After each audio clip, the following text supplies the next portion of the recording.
إن الحمد لله نحمده ونستعينه ونستغفره ونعوذ بالله من شرور أنفسنا ومن سيئات أعمالنا من يهده الله فلا مضل له ومن يضلل فلا هادي له وأشهد أن لا إله إلا الله وحده لا شريك له وأشهد أن محمدا عبده ورسوله أما بعد يا أيها الذين آمنوا اتقوا الله حق تقاته ولا تموتن إلا وأنتم مسلمون أما بعد فإن خير الحديث كتاب الله وخير الهدي هدي محمد صلى الله عليه وسلم وشر الأمور محدثاتها وكل محدثة بدعة وكل بدعة ضلالة وكل ضلالة في النار أما بعد حاضرین نکاح، ایک سوال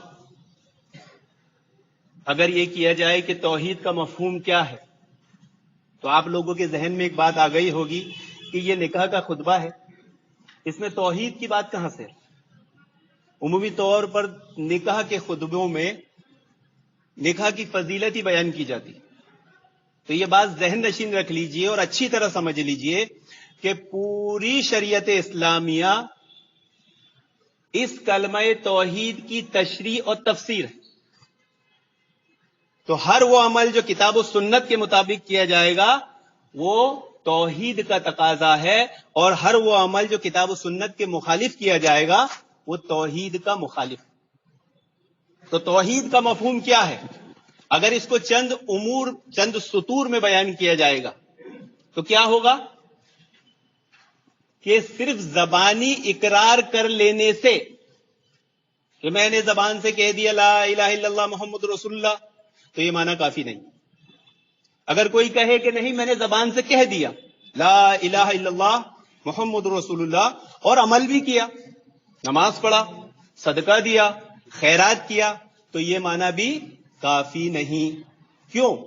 کیونکہ منافقین بھی یہ کلمہ پڑھتے تھے، وہ بھی 5 وقت کی نماز پڑھتے تھے، وہ بھی صدقہ و خیرات کرتے تھے، لیکن کہاں جائیں گے؟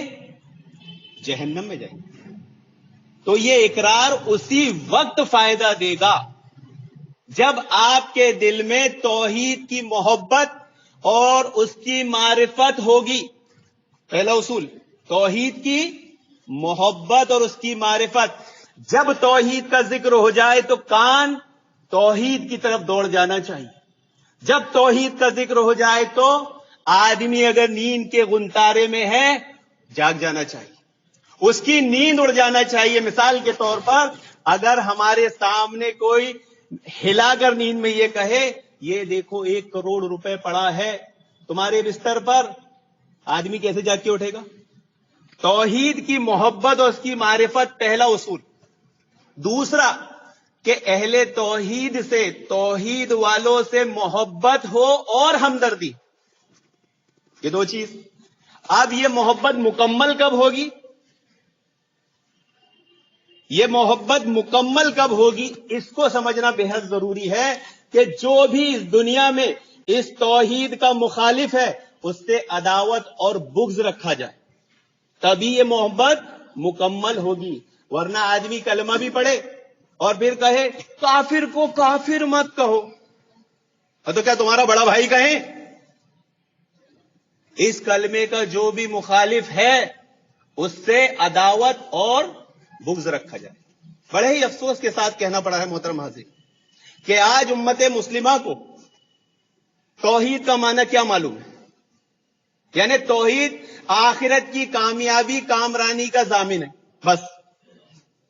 توحید آخرت کی کامیابی کامرانی کا ضامن نہیں بلکہ وہ دنیا کی فلاح و سعادت کا باعث بھی ہے۔ اور یہ فلاح کا مشن، یہ فلاح کا پروگرام اللہ کے نبی صلی اللہ علیہ وسلم نے کوئی صفا سے شروع کیا، اور آپ کی پہلی دعوت خالص توحید پر مشتمل تھی کہ صرف اللہ رب العالمین کی عبادت کی جائے گی، صرف اللہ رب العالمین کی اطاعت کی جائے گی، صرف اللہ رب العالمین کے اسماء و صفات پر ایمان رکھا جائے گا، اس میں کسی کو شریک نہیں کیا جائے گا اور اسی کی وحدانیت کو مانا جائے گا۔ لیکن آج ہم مسلمانوں کے قول اور فعل کیا اس کے مطابق ہیں؟ ہماری زندگیاں توحید سے خالی ہے، کتاب و سنت سے خالی ہے. ہماری خوشی، ہمارا غم رسم و رواج کی نظر چڑھ گیا، اس میں سنتوں پہ عمل کرنا تو معیوب سمجھا جانے لگا. تو ہمارے قول و فعل سے کیا ثابت ہو رہا ہے؟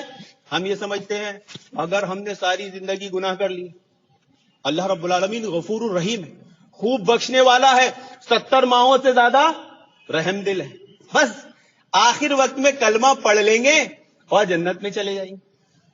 وہیں سے آئے تھے آدم اور یہ میرے باپ کا گھر ہے. نہیں، توحید جہاں آخرت کی کامیابی اور کامرانی کا ضامن ہے، وہیں وہ دنیا کی فلاح اور سعادت کا بھی باعث ہے. یہ بات ہمیں سمجھنا ہے، ہماری خوشی اور غمی ہر حال. چند باتیں بول کر میں اپنی بات ختم کروں گا کہ نکاح کرنے والے کو، نکاح میں موجود دولہا دلہن کو، نکاح میں موجود جتنے لوگ ہیں یہاں سب کو نکاح کے بارے میں کچھ چیزیں جان لینا ضروری ہے. آج ہماری کیفیت کیا ہے محترم حاضرین؟ اگر ہمارے گھر میں کسی کا انتقال ہو جائے، ہمارے باپ کا، ہماری ماں کا، ہماری بہن کا، ہم اس کا نماز جنازہ نہیں پڑھا سکتے. اگر ہمارے گھر میں ہماری بیٹی بیٹے کا نکاح ہو، ہم اس کا نکاح نہیں پڑھا سکتے. آج یہ ہماری حالت کیوں ہوئی؟ اسی توحید کی محرومی کی وجہ سے. اس لیے نکاح کے تعلق سے چند چیزیں ہم جان لیں. سب سے پہلی یہ کہ نکاح کا اعلان کرنا یہ فرض و واجب نہیں بلکہ مستحب عمل. نکاح کا اعلان کر دیے، لوگ جمع ہو گئے، اعلان ہو گیا. اس سے پہلے جو رشتہ ہوتا ہے تب بھی اعلان ہو. اس کے لیے ہم کیا کرتے ہیں؟ خوب مہنگے مہنگے شادی کے کارڈ بنائے جاتے ہیں. کوئی 25 روپے والا کارڈ چھاپ رہا ہے، کوئی 100 روپے والا چھاپ رہا ہے، کوئی 500 روپے والا چھاپ رہا ہے، کوئی 1000 روپے والا چھاپ رہا ہے. یہ اسراف ہے. پہلی چیز، اگر ہم ہماری شادیوں کا حال دیکھیں، ہمارے ولیمے کا حال دیکھیں، آج مسلمان اپنی شخصیت اپنے معاشرے کو مجروح کرنے کے لیے کافی ہے. ہمارے ولیمے میں ہم ہمارے مہمانوں کو کس طرح کھاتے ہیں، کھلاتے ہیں، ہم خود جانتے ہیں. کھانے والا نہ صفائی کا خیال رکھ رہا، کھلانے والا نہ صفائی کا خیال رکھ رہا. اللہ کے نبی صلی اللہ علیہ وسلم نے کیا فرمایا؟ الطہر شطر الایمان، پاکی آدھا ایمان ہے. ہم جتنا پیسہ کارڈ میں خرچ کرتے ہیں، اگر اس کا تھوڑا سا کٹوتی کر کے 2 صفائی والے وہاں رکھ دے تو. میں نے ایسی شادیاں دیکھا ہوں، ایسے کھانے دیکھا ہوں کہ میں خود جھاڑو مار رہا ہوں دانے صاف کرنے کے لیے، لوگ اتنا بھی انتظار کرنے کے موڈ میں نہیں ہے، اسی میں بیٹھ جا رہے ہیں. وہ قوم جو زمین پہ بیٹھ کے پتوں میں کھایا کرتی تھی، آج وہ ٹیبل کرسیوں پہ بیٹھ کے پردوں میں کھا رہی ہے، اور ہم زمین پر آ گئے. تو چند چیزیں ہیں جن کا ہمیں خاص طور سے خیال رکھنا چاہیے کہ جب نکاح ہو جائے تو ولیمہ کرنا ہے. کیا کرنا ہے؟ چاہے ایک بکری کیوں نہ. اجتماعی دعا یہ ثابت نہیں. نکاح کے بعد اجتماعی دعا ثابت نہیں ہے، بلکہ انفرادی دعا دی جائے. بارک اللہ لکا و بارک علیکا وجمع بینکما فی خیر. اللہ رب العالمین تم دونوں کو برکت عطا فرمائے اور خیر کے ساتھ جمع رکھے. آپ شادیوں کا حال دیکھیں گے،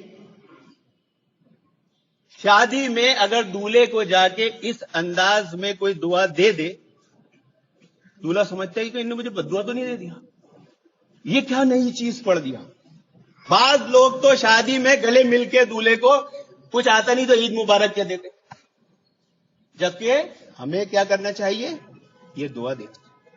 شادی میں جس چیز کا خاص خیال رکھنا ہے محترم حاضرین، کہ یہ جو 5 کلمے پڑھائے جاتے ہیں، یہ جو توبہ کرائی جاتی ہے، یہ جو ایمان مجمل اور ایمان مفصل بیان کیا جاتا ہے، یہ کہیں ثابت نہیں. جو چیز ثابت ہے وہ کرنا، کتاب و سنت کے مطابق کرنا توحید کا تقاضا ہے، اور جو ثابت نہیں ہے اس کو چھوڑ دینا ہی بہتر ہے. اگر اس پہ جمے رہے تو یہ توحید کے مخالف ہے. 3 بار قبول کرتے ہیں کہ 3 بار جب تک ہم قبول ہے نہیں کریں گے ہمارا نکاح نہیں ہوگا. کیا بات درست ہے؟ نہیں، ایک بار بھی کافی. پھر یہ کہنا کہ بھائی ایجاب و قبول کرتے وقت قبل تو اس طرح کے عربی کے یا فصیح اور بلیغ اردو کے الفاظ استعمال کیے جائیں، یہ بھی صحیح نہیں ہے، غلط ہے.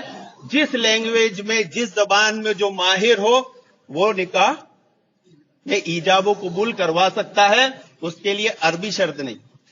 ہاں اس کے کچھ ارکان ہیں، کچھ شرائط ہیں. یہ ایک سنت جو ہمارے معاشرے میں رائج ہے، نکاح ہوتا ہے اور چھوارے لٹائے جاتے ہیں. نکاح ہوتا ہے تو کیا کیا جاتا ہے؟ چھوارے لٹائے جاتے ہیں. یاد رکھیں یہ ثابت نہیں ہے، یہ حدیث موضوع اور من گھڑت. اور اس چھوارے لٹانے میں بعض دفعہ جھگڑے تک ہو جاتے، مسجد کا تقدس پامال ہو جاتا ہے. ایک مسئلہ اور ذہن میں رکھ لیجئے کہ مسجد میں نکاح کرنا یہ سنت نہیں ہے. جو لوگ یہ سمجھتے ہیں کہ مسجد میں آ کر نکاح کرنا سنت ہے، یہ سنت نہیں ہے، یہ حدیث ضعیف ہے. کیا ہے؟ ضعیف ہے. ہاں مسجد میں نکاح کر سکتے ہیں، مسجد کے باہر بھی کر سکتے ہیں. اسے سنت بول کے مسجد میں نہیں کرنا چاہیے. نکاح کے 2 ارکان اور 2 شرطیں، یہ خاص طور سے ہر مسلمان کو معلوم ہونا چاہیے کہ دولہا دلہن کا موجود ہونا، ان دونوں کا رشتہ ہو جائے، شادی ہو جائے، پہلا ارکان. اور وکیل اور ولی کا ایجاب و قبول نام لے کے کرانا کہ فلاں کی بیٹی کو فلاں کے نکاح میں دیا، یہ 2 ارکان ہیں، نکاح ہو جائے گا. اور 2 شرطیں ہیں کہ ولی اجازت دے دے اور 2 عادل گواہ موجود ہو تو نکاح ہو جائے گا. معلوم کیا ہوا کہ صرف 4 لوگ اگر موجود ہوں، 2 گواہ، ایک دولہا اور دلہن کا یعنی لڑکی کا والد، تو نکاح ہو جائے گا. اس کے لیے شرط لگانا کہ نہیں میں وہاں سے بڑے مفتی صاحب کو بلاؤں گا، بڑے قاضی صاحب کو بلاؤں گا، ان سے نکاح کا خطبہ پڑھاؤں گا، یہ ثابت نہیں ہے.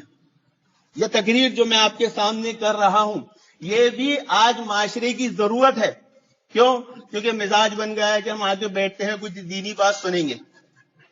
خطبہ مسنونہ پڑھنا اور اس کی تھوڑی سی تفسیر کر دینا نکاح ہو جاتا ہے. خوب زوردار تقریر کرنا، خوب لچھے دار تقریر کرنا یہ بھی صحیح نہیں ہے. لڑکی کا والد ہی نکاح پڑھا سکتا ہے. جی بس 2 منٹ. لڑکی کا والد ہی نکاح پڑھا سکتا ہے. تو آپ لوگ تمام حضرات جب بھی دولہا کو دعا دیں گے تو کیا پڑھیں گے؟ بارک اللہ لکا و بارک علیکا و جمع بینکما فی خیر.